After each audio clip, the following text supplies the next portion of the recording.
Hello ফরেক্স tedder ভাই ও বন্ধুরা, কেমন আছেন আপনারা? নিয়ে আসলাম ফরেক্স এলবিডি ইউটিউব চ্যানেলের আরও একটা নতুন ভিডিওতে আপনাদেরকে স্বাগতম। তা আজকের ভিডিওতে আমি আপনাদেরকে কয়েকটা মানি ম্যানেজমেন্টের টিপস দিব, যেই টিপসগুলো ফলো করলে আশা করি আপনার অ্যাকাউন্ট বেঁচে থাকবে এবং আপনি মাস শেষে বা সপ্তাহ শেষে প্রফিট করতে পারবেন। মানি ম্যানেজমেন্টকে আপনার ট্রেডিং অ্যাকাউন্টের জান প্রাণ এটা বলতে পারেন, কারণ একটা মানুষ যেরকম অক্সিজেন ছাড়া বাঁচতে পারে না, ঠিক সেরকমই আপনি যদি আপনার অ্যাকাউন্ট থেকে নিয়মিত প্রফিট করতে চান এবং সেই প্রফিট ধরে রাখতে চান, তাহলে অবশ্যই মানি ম্যানেজমেন্ট আপনাকে করতে হবে। এবং মানি ম্যানেজমেন্টটা না করলে আপনার অ্যাকাউন্টও বাঁচবে না, কোনো না কোনো সময় যায় সেই অ্যাকাউন্টটা জিরো হয়ে যাবে। এর জন্য মানি ম্যানেজমেন্টের গুরুত্বের কোনো শেষ নাই ফরেক্স ট্রেডিংয়ে। মানি ম্যানেজমেন্টের এইগুলো টিপস আমরা অনেকেই জানি কিংবা অনেকেই জানি না, বাট জানলেও ঠিকমতো মার্কেটে অ্যাপ্লাই করতে পারি না। এই অ্যাপ্লাই না করার কারণে কি হয়, যে আমরাও ফরেক্স মার্কেটে অনেকেই আছি যে বড়লোক হওয়ার জন্য ট্রেড করি। তো দেখা গেল যে বড়লোক হতে যায় আমরা আগের চাইতে আরো অনেক বেশি গরিব হয়ে যাই, কারণ ঠিক মতো মানি ম্যানেজমেন্ট ফলো করতে পারি না। যার কারণে হলো আমি যেই টাকা ইনভেস্ট করছি আরো বেশি প্রফিট করার জন্য, সেই ক্ষেত্রে কি হলো, আমি আরো টাকা ফরেক্স মার্কেটে লস করে ফেলতেছি এবং সেই লসটা রিকভার করতে যায় আমি আরো বেশি লস করে ফেলতেছি। তার মানে কি, যেখানে ফরেক্স ট্রেডিং করে আমার বড়লোক হওয়ার কথা, সেইখানে ফরেক্স ট্রেডিং করে আমি আরো গরিব হয়ে যাচ্ছি, কারণ আমি ঠিকমতো মানি ম্যানেজমেন্ট ফলো করতে পারি না। তো আজকের ভিডিওতে আমি মানি ম্যানেজমেন্টেরই কয়েকটা টিপস দিব, যেই টিপসগুলো ফলো করলে আপনি আর যাই হোক আপনার অ্যাকাউন্ট জিরো হবে না এবং মাস শেষে আপনি কিছু হলেও প্রফিট করতে পারবেন। তো মানি ম্যানেজমেন্টের টিপসগুলো এখন আমি আপনাদেরকে বলবো। তো প্রথমেই যে জিনিসটা জানা জরুরি, আপনি যখন একটা ট্রেড ওপেন করবেন তখন সেই ট্রেডে আপনি কত রিস্ক নেবেন এটা বলতে আমি বোঝাচ্ছি, ধরেন আপনার একটা অ্যাকাউন্টে $1000 ব্যালেন্স আছে। তো আপনি আপনার ট্রেডিং সিস্টেমে একটা ট্রেড পাইলেন, সেই ট্রেডটা আপনি কত পার্সেন্ট রিস্ক নিয়ে ট্রেড করবেন? 1% রিস্ক নিয়ে, না 2% রিস্ক নিয়ে, না 5% রিস্ক নিয়ে, না 10% রিস্ক নিয়ে? তো 1% আপনি যদি রিস্ক নেন, তাহলে আপনি যদি পরপর প্রফিটের হিসাব বাদ দিয়ে দিলাম, আপনি পরপর যদি 100টা ট্রেড লস করেন, তারপরে আপনার অ্যাকাউন্ট জিরো হয়ে যাবে। আর আপনি যদি 2% রিস্ক নেন, তাহলে আপনি পরপর 50টা ট্রেড লস করলে আপনার অ্যাকাউন্টটা জিরো হয়ে যাবে। এরপরে আপনি যদি 5% রিস্ক নেন, তাহলে আপনার পরপর 20টা ট্রেড লস করলেই আপনার অ্যাকাউন্ট জিরো হয়ে যাবে। এরপরে আপনি যদি 10% রিস্ক নেন, আপনি 10টা ট্রেড পরপর লস করলে আপনার অ্যাকাউন্ট জিরো হয়ে যাবে। তাহলে এখন আপনি চিন্তা করেন যে আপনি যে ট্রেডটা করছেন, এই ট্রেডটার সম্পর্কে কি 100% কনফিডেন্ট? এই ট্রেডটা 100% প্রফিটে যাবেই, এবং প্রফিটে একটা ট্রেড যাইতে যাইতেও সেই ট্রেডটা স্টপ লস হিট করে যায়। এবং আমরা যারা ফরেক্স মার্কেটে ট্রেড করি, ফরেক্স মার্কেটকে বলি সম্ভাবনাময় মার্কেট। এখানে 100% গ্যারান্টেড বলে কিছু নাই। যে 100% গ্যারান্টেড বলতেছে, সে আপনাকে কোনো না কোনোভাবে ধোঁকা দেওয়ার চেষ্টা করতেছে। এই কারণে যারা ফরেক্স মার্কেটে প্রফেশনালি ট্রেড করে, তারা এই 1% 2% রিস্ক নিয়ে ট্রেড করে, এবং যারা আরো বড় ক্যাপিটাল নিয়ে ট্রেড করে, তারা এই 1%-এরও কম ট্রেড করে, মানে ধরেন 1%-এরও 0.5% রিস্ক নিয়ে ট্রেড করে। এই কারণে আপনি যখন একটা ট্রেড ওপেন করবেন, তখনই আপনাকে একটা সিদ্ধান্ত নিয়ে নিতে হবে যে আমি এই ট্রেডে কত পার্সেন্ট রিস্ক নিব। ধরেন $100 যদি আপনার ব্যালেন্স থাকে, তাহলে আপনি একটা ট্রেডে যদি 1% রিস্ক নিতে চান, তাহলে আপনি $1 রিস্ক নেবেন। এখন আপনার স্টপ লস এবং ট্রেডের লট এটা ক্যালকুলেট করে হিসাব করবেন যে আপনি সেট করলে কতটুকু স্টপ লস সেট করলে আপনার এই $1 হিট করবে, কিংবা আপনার কতটুকু স্টপ লস সেট করলে আপনার এই $2 স্টপ লস হিট করবে। এবং কম্বাইন ইন্টারেস্টের কথা আমি বলতেছি না, করলে ভিডিওটা আর একটু বড় হয়ে যাবে, আর একটু জটিল হয়ে যাবে। তো সিম্পল হিসাব, আপনি যখন একটা ট্রেড ওপেন করবেন, তখন আপনি 1% 2% রিস্ক নিয়ে ট্রেড করবেন। এবং আপনার যদি $100 ব্যালেন্স থাকে, $1 রিস্ক নেবেন। $500 ব্যালেন্স থাকলে $5 রিস্ক নেবেন। $1000 ব্যালেন্স থাকলে $10 রিস্ক নেবেন। কথা আসতে পারে যে আমি তো এই 1% রিস্ক নিলে তো আমার প্রফিট অনেক কম হবে, 2% রিস্ক নিলে তো প্রফিট অনেক কম হবে, আমি তো ফরেক্স মার্কেট থেকে অনেক টাকা ইনকাম করতে চাই। এই ব্যাপারে আমি বলবো যে আপনি ফরেক্স মার্কেটে যখন নতুন ট্রেড শুরু করতেছেন, কিংবা আপনি বারবার অ্যাকাউন্ট জিরো করতেছেন, তা আপনি এরকম 1% 2% রিস্ক নিয়ে ট্রেড করা শুরু করেন। 1% 2% রিস্ক নিয়ে ট্রেড করলে কি হবে, আপনার অ্যাকাউন্ট জিরো হয়ে যাবে না, আপনি আরো ভালোভাবে শিখতে পারবেন। তো 1% 2% রিস্ক নিয়ে কিভাবে বেশি প্রফিট করা যায় এটা আমরা এই ভিডিওতে আস্তে আস্তে জানবো। এক্সচেঞ্জ ব্রোকারে এই রমজান মাসে চলতেছে রমাদান প্রমোশন। এই প্রমোশনের এই সময়ে আপনি যদি আপনার অ্যাকাউন্টে ডিপোজিট করেন তাহলে পাবেন 30% ডিপোজিট বোনাস, এবং এই রমজান প্রমোশনে যদি আপনি জয়েন করে $4 লট পুরা করেন এবং তাহলে আপনার থাকতেছে $6000 জেতার সুযোগ। বিস্তারিত দেওয়া আছে ভিডিও ডেসক্রিপশনে ও ফার্স্ট কমেন্টে। তো পরবর্তী অংশে চলে যাওয়া যাক। আপনি যেই ট্রেড করেন আর যেভাবেই ট্রেড করেন আপনাকে স্টপ লস ব্যবহার করতেই হবে। এই স্টপ লস ব্যবহার করতে হবে যে ট্রেড করে এমন কোনো ট্রেডার আসলে নাই যে জানে না যে স্টপ লস ব্যবহার করতে হবে, কিন্তু কি হলো আমরা স্টপ লস ব্যবহার করি আবার করি না। অনেকে আছে ব্যবহার করে, অনেকে আছে ব্যবহার করে না। তো এই ব্যবহার না করার ফলে কি হলো যে আপনার অ্যাকাউন্টে ব্যালেন্স আছে, ধরেন $1000 ব্যালেন্স আছে কিংবা $500 ব্যালেন্স আছে, আপনি 0.01 ট্রেড করলেন। 0.01 ট্রেড করার পরেও আমি এরকম অনেক ভিডিওতে আমি আপনাদেরকে দেখাইছি যে এরকম মার্কেট এক ক্যান্ডেলে ধাম করে 2000 3000 5000 পিপস নেমে গেছে। এরকম রেয়ার কেস হয়, কিন্তু সেরকম যদি কোনো পরিস্থিতি তৈরি হয় সেই ক্ষেত্রে কিন্তু আপনার অ্যাকাউন্টটা জিরো হয়ে যাবে। এই কারণে আপনি যদি সবচাইতে কম লটেও ট্রেড করেন বা কম ভলিউমেও ট্রেড করেন তাহলে অবশ্যই আপনাকে স্টপ লস সেট করে দিলেন। মানে স্টপ লস সেট করা মানে কিন্তু যে আপনি লস করলেন তা না, স্টপ লস সেট করা মানে হচ্ছে আপনার অ্যাকাউন্টকে বাঁচাইলেন বড় কোনো ক্ষতির হাত থেকে, অ্যাকাউন্ট জিরো হওয়ার হাত থেকে। এই কারণে আপনাকে স্টপ লস সেট করতেই হবে।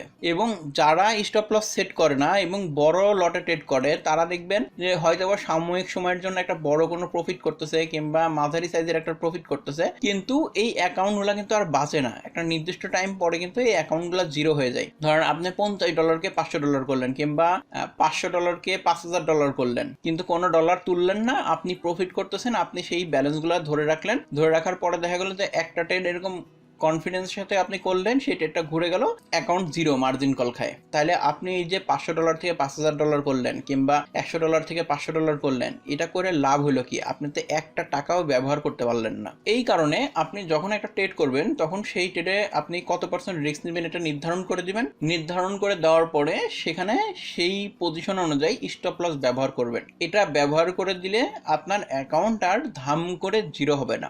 আর ফরেক্স মার্কেটে একটা কথা আছে, আপনারা জানবেন যে আপনার অ্যাকাউন্ট যদি টিকে থাকে তাহলে আপনি প্রফিট করতে পারবেনই পারবেন। এবার আসি যে কম রিস্ক নিয়ে কিভাবে বেশি প্রফিট করা যায়, এই কথাটা বলছিলাম, সেটা এই অংশে আপনারা পেয়ে যাবেন। একটা ট্রেড যখন ওপেন করবেন, ট্রেড ওপেন করার সময় দেখবেন যে রিস্ক অ্যান্ড রেওয়ার্ডের পরিমাণ বেশি আছে কিনা। তো রিস্ক অ্যান্ড রেওয়ার্ড কি জিনিস?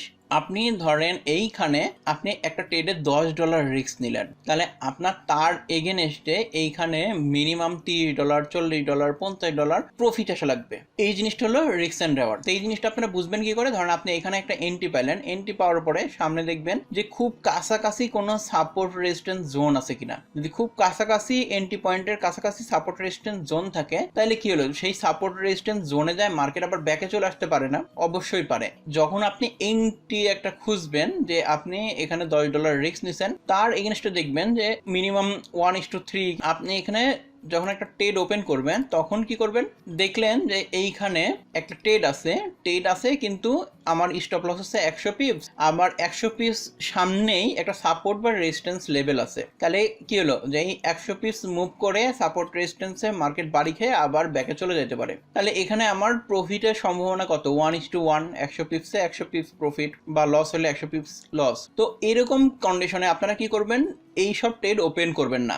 যেই ট্রেডে আপনার অল্প একটু রিস্ক নেবেন, ধরেন $10 রিস্ক নিলেন, আপনার প্রফিটের পরিমাণ থাকবে মিনিমাম $30 কিংবা $50। তাহলেই আপনারা এরকম অল্প রিস্ক নিয়ে, ধরেন 1% 2% রিস্ক নিয়েও অনেক বেশি প্রফিট করতে পারবেন। আপনারা শুনে অবাক হবেন যে ওয়ারেন বাফেট, যে সেই বিখ্যাত ট্রেডার, সেই স্টক এবং ফরেক্স মার্কেট দুই মার্কেটে ট্রেড করে, সে যখন ট্রেড করে তার রিস্ক এবং রেওয়ার্ডের পরিমাণ থাকে 1:10।